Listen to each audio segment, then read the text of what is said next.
may sili, meron po kami salad. Tapos gusto po namin itong lechon pavo na di ba kapag puno yung lechon Yes, ma'am. lechon baboy po, ganyan, mga veg.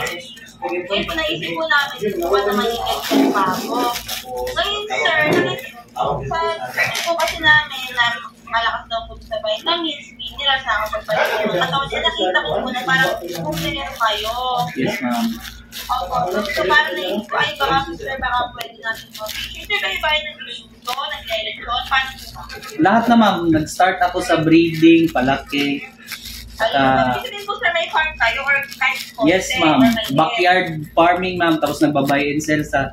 Then tapos sa food industry din ako dati, ma'am. Manager din ako ng McDonald's. Kaya na-incorporate ko na lahat ng mga trainings, knowledge. Ito, na-apply ko na lang din. Opo, sir. Pero yung at the same time na pagpupumbero nyo, full-time pa rin yan. Opo. Meron din naman ako, during my my duties, may mga tao din naman tayo doon. Pero during my off days, ako din talaga mismo. Opo, sir, ano nga po location nyo po ba? Jensan po. Jensan. Sir, dyan ba sa Jensan, marami bang pako? Or paano kayo nag-start? Parang, sino na ka-influence nyo? Dati I started during pandemic time kasi umalis kami doon sa residential namin, naglipat kami dito sa medyo rural na area namin. So doon nag-start ako ng manok. Kaso yung problema ko sa manok is di ko masyado madali siyang matapuan ng sakit. Yung pabo, mas maganda yung pabo, mas malakas yung immune niya. Then yung turnout ng kanyang age sa kanyang weight, mas mabigat siya. Mas malaki po ang pabo? Yes.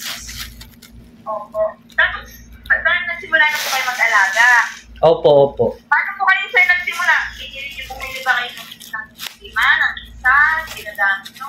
Yung starting talaga niyan is tinatawag nilang trio, 2 babae, 1 lalaki. Then, nag-grow na lang din. Na parami. Tapos yung aside po dyan, overseas na namin po pero. Opo. Paano nagsin po kayo kumuha ng parang ang start nyo? Opo. Kayo po ba sir, any family? Opo. Meron po. May pamilya po. Opo, sir. Sir, kayo po ba ngayon dadating ng December? Balak niyo po ba? Or dati, sinalak niyo po? Or naka-experience na kayo magtinda ng bago-bago sa Pasko? Yes, ma'am. Actually, ma'am, yun yung namin, ma'am. 2022. 2023 pa. 2023. 2022 po. 2022 po nagpapa-order na kayo pag Pasko? Opo, Pasko. Pasko lang kasi it's either shift lang namin is Pasko and New Year or pag yung duty ko ng Pasko, New Year ako nagluluto kasi salitan kami ba? Sir, kayo ba yung pag-nagluluto ng bago may katulong kayo o kayo lang? Dati nag-start ako lang mag-isa. So nagluluto lang talaga ako pag off days ko. Ngayon, kailangan na talaga ng tao na magtulong talaga kasi pasok na po yung mga orders. Opo, may mga tauhan na naman po. Opo, sir, ito po bang, paano po ba yung process nyo ng pagluluto? Pag-ihaw dito.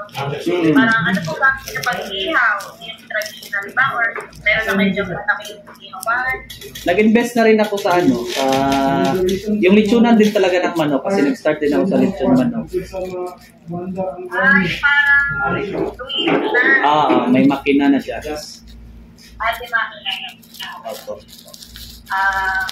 Ayun, sir. Tapos ngayon po, parang ito ay tinuturing na as business nyo. Opo, ma'am. Yun lang po ba? Parang usually, yun lang po ang ginagawa sa pamo. Hindi yun lang. Or may iba pa kayong pwede share na duto? Yung sa amin mo, yun na talaga yung focus ko. Pero yung pabo kasi marami naman. Pwede mo siyang ikaldereta, adobo. Like the usual meat lang naman siya na luto.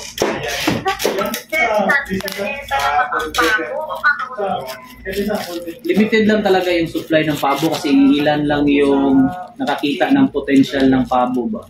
Sayang din na. So parang nagpapadami ng pabo niya, yan na lang yung Oo, sa sarili ko nag-trade tapos nagbabuy and sell din ako. Kukuha ko yung sa mga maramihan. First po, dyan sa Jensen or kahit malayo. Yung lechon pabo ko mismo, from dyan sa niluto, as far as Davao City, Coronadal, South Cotabato, may mga orders na rin na pumapasok. Tapos sir, sa tingin niyo sir, kung sinabi nga nila na yung pabo daw ay pampalakas ng ano, sa tingin niyo po ba personally, mas healthy ba ito kaysa sa manok? Rich in protein kasi yung ang pabo. Yung meat niya is leaner than siya sa pork or sa baboy. Less din siya sa fat. Opo sir. So yung bang naka-encounter na ba kayo na yung mga umorder sa inyo dahil ilalagay nila sa mga chikwena, hindi nyo na kinakatay, parang puro na lang sila nila. Yan yung mas magandang trend sa pabo, ma'am, kasi unlike sa lechon baboy, pag buo na baboy, mahal na masyado. So option ng tao is yung lechon belly. So maliit din masyado, and syempre yung mga Pilipino gusto talaga yung buo para buo daw ang pamilya o whatsoever ng mga bilib.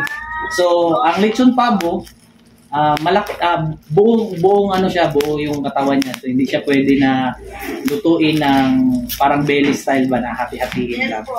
Parang meron sa paniniwala na dapat Buo yun, no? mas po, ganyan, babot ako. Yes po. Ayun sir.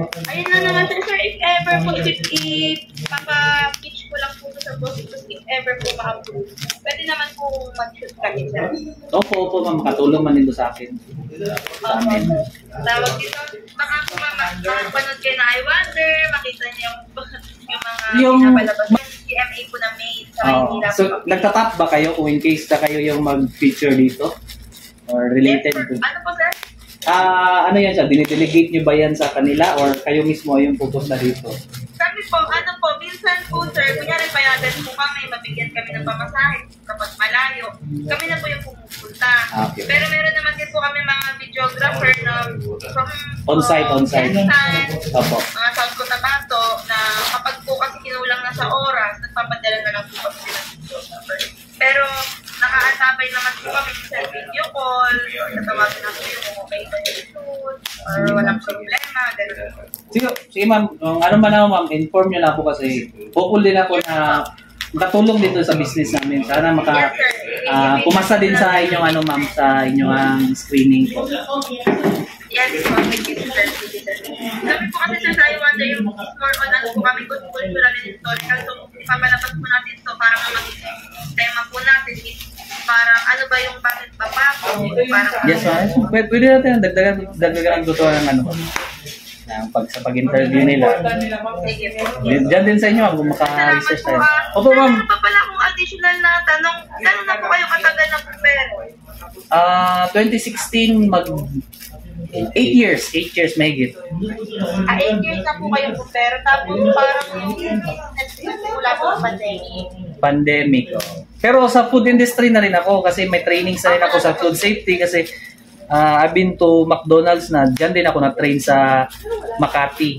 Ako sa Maynila. Kumbaga yung food business ko sa Lechon Baboys, na-apply ko na rin yung experience at saka trainings ko from McDonald's. So, food safety number 1 talaga. Yes po, food safety. Sige po. Sir, salamat po tatawagan po ulit kayo. Yes ma'am, sige ma'am. Baka po makakapag-send kayo sir ng mga picture ng luto nyo dati para po mapakita ko po sa kanila. Sige ma'am, I look forward. Thank you po sir. Thank you po.